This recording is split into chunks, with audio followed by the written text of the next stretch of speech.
esteemed panelists that are here, distinguished guests and members of the Fourth Estate. Ms. KB strikes me much more than she does as a business executive. She strikes me as a patriot. She strikes me as someone who loves this country, who lives for this country, who works for this country. And when I walked into this room today, I met so many people that I know for sure would give their lives for this country. I saw the likes of Dr. Ndaba, who was my supervisor when I was an intern at the Bank of Botswana. I have seen people like Dr. Jeffries, who has also been my supervisor growing up. I have seen some of my classmates from school. I have seen people I have mentored, and it is with certainty that I say that Botswana is fortunate to have the men and women that are here today to contemplate, marinate, and visioneer about this country. I wish to borrow from the words, I don't know whether he's a philosopher, but I borrow these words, that we must let go of uncertainty. Rather, we must let go of certainty. Its opposite is not uncertainty. Its opposite is openness. It's curiosity and a willingness to embrace paradox rather than choose up sides. The ultimate challenge is to accept ourselves exactly the way we are, but never stop trying to learn and to grow. So today I am deeply honored to stand before you today at a time when our nation stands at a profound turning point, a moment that calls not for timid steps, but for bold strides, not for borrowed dreams, but for homegrown resolve. At the outset, allow me to express my sincere gratitude to ABSA Bank Botswana team for curating this vital engagement.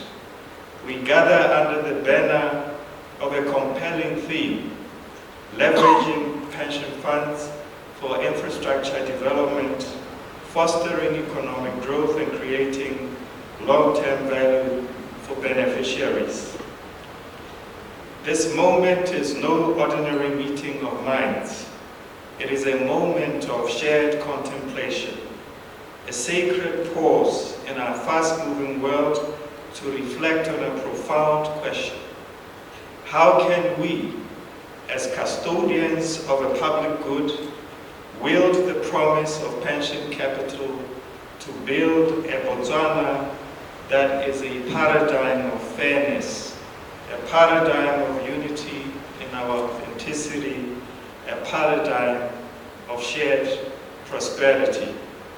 So today's theme, distinguished delegates, resonates deeply with the aspirations of the new Botswana, with the aspirations of the new government, with the aspirations of the Ministry of Finance, and aligns seamlessly with our nation's broader developmental agenda.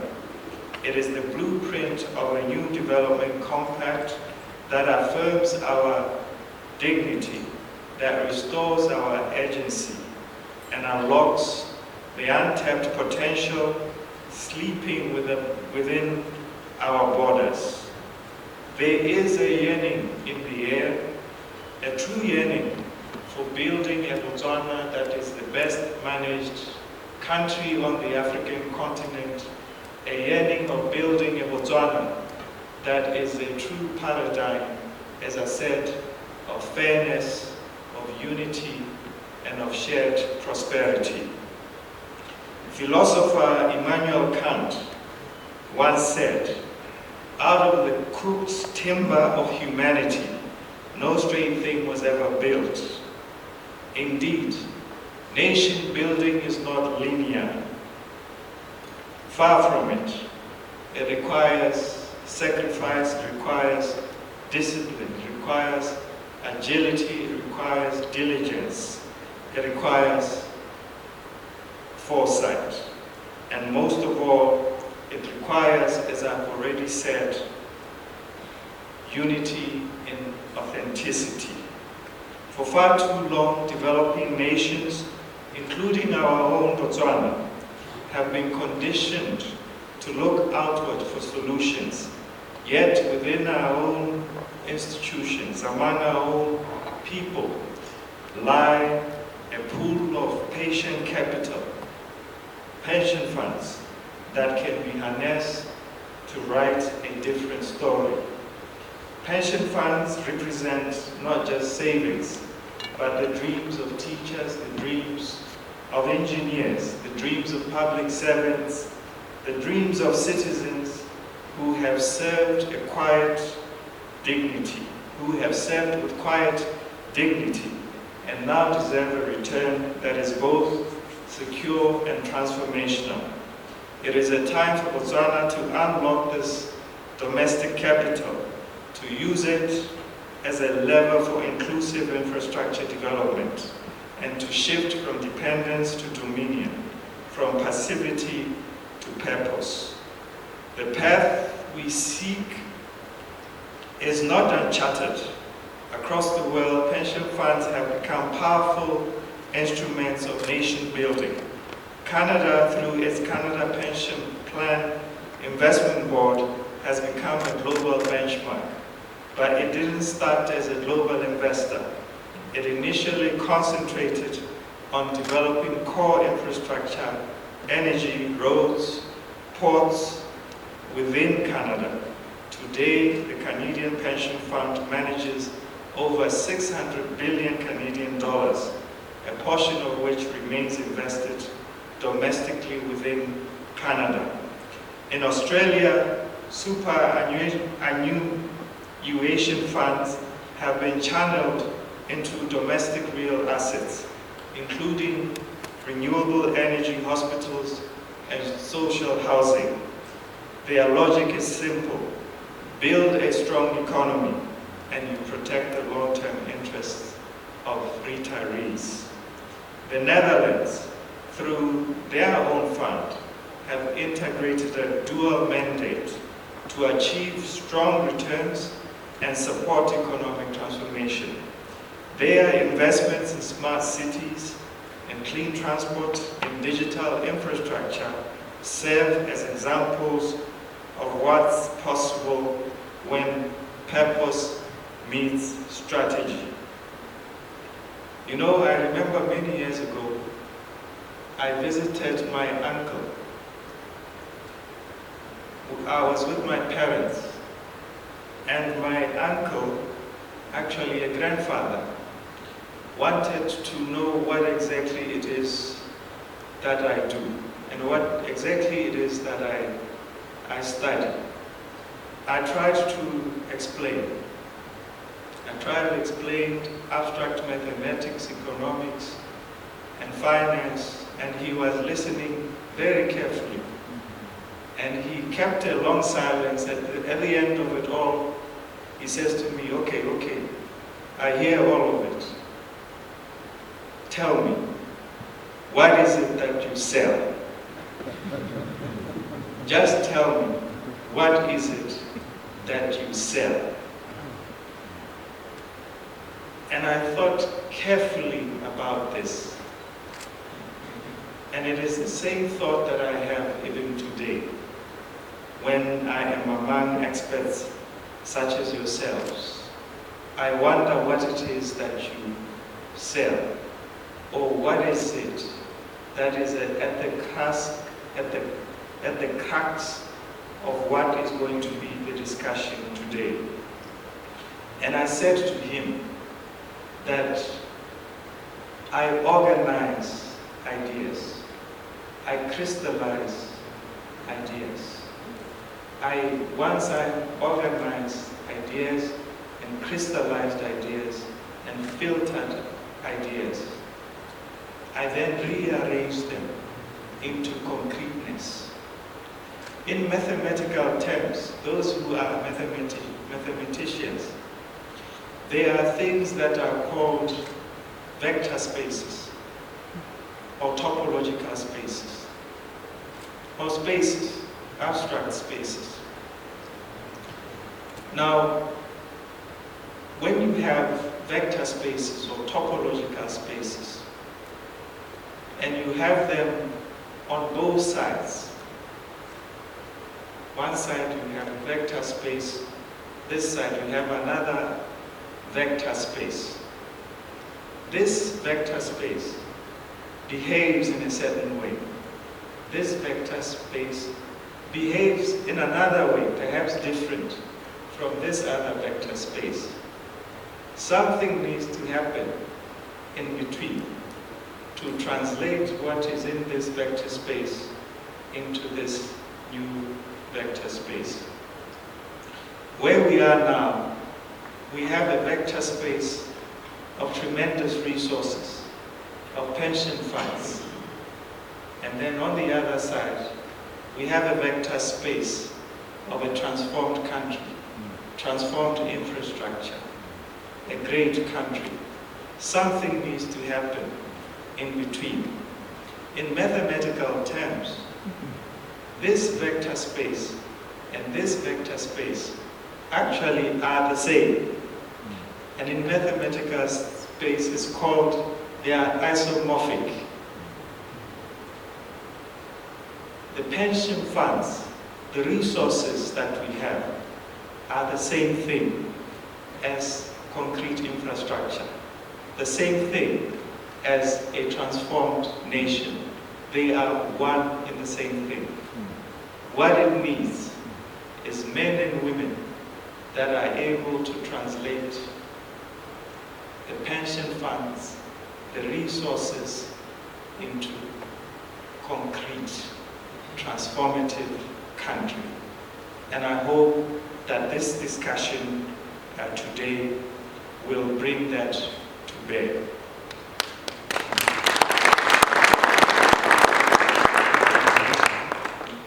This is the first time a mathematical concept has been applauded.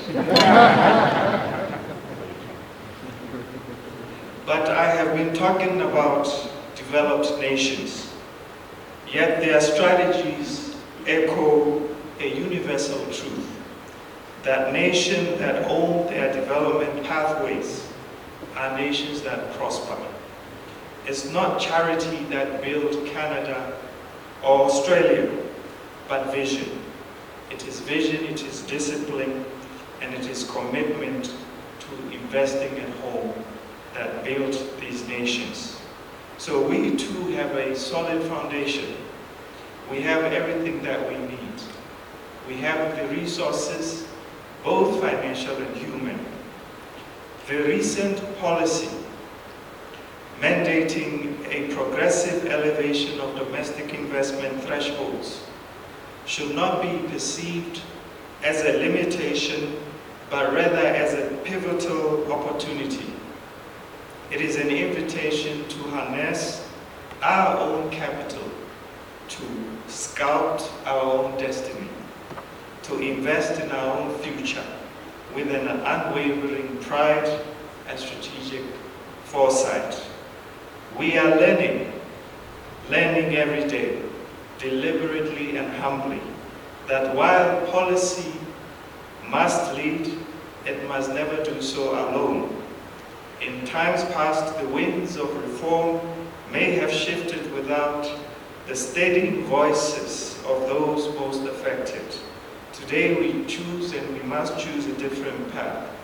We are cultivating, going into a new Botswana, we are cultivating a culture of rooted dialogue, not decree, where every stakeholders like yourselves, especially within the financial financial services sector is not just heard, but it's heeded. No applause.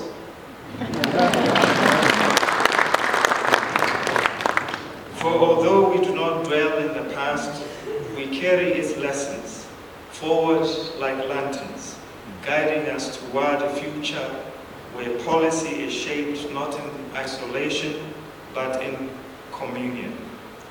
We envision a Botswana where our pension funds are invested with courage and foresight.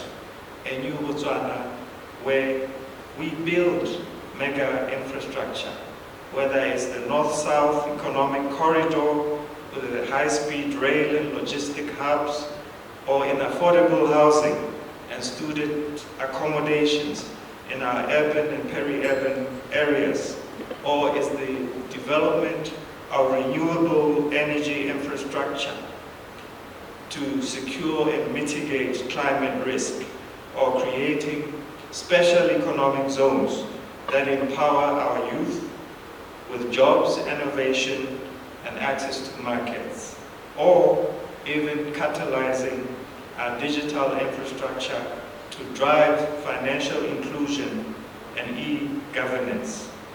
We are not suggesting blind risk.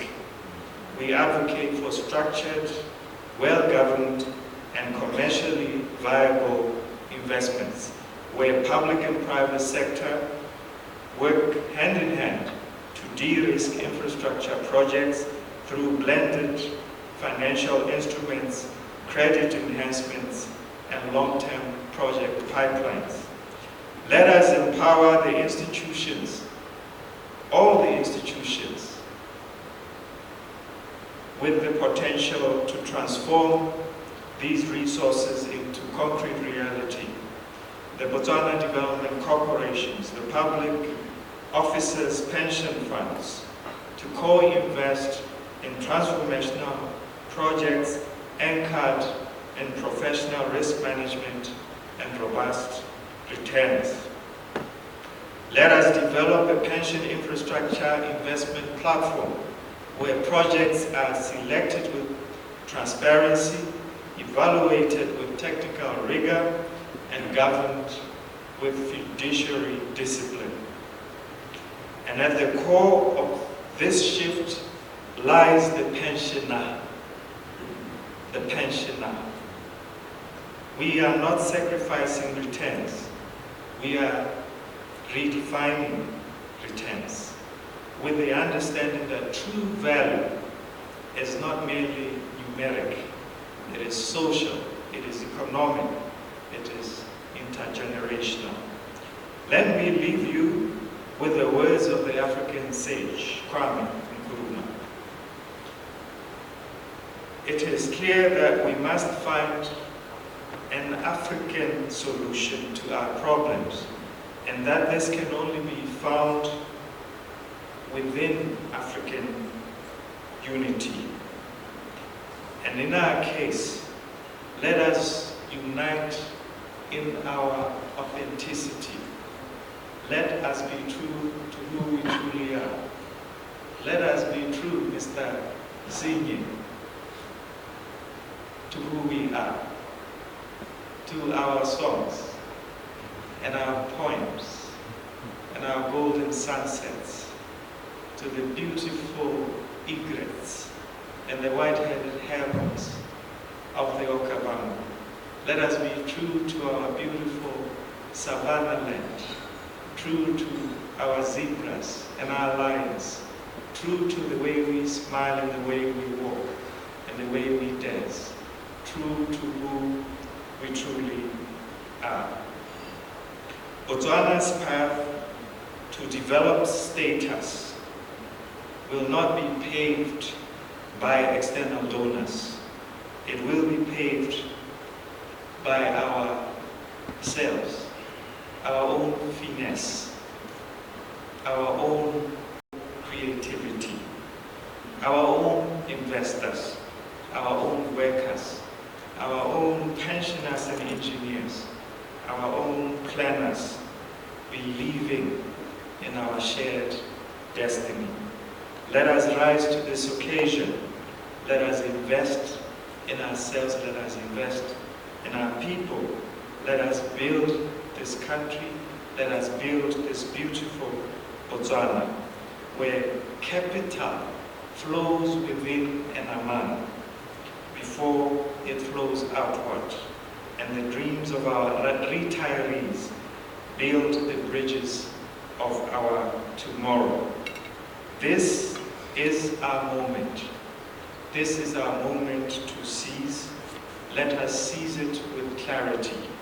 Let us seize it with courage. Let us seize it with conviction. Let us seize it with belief.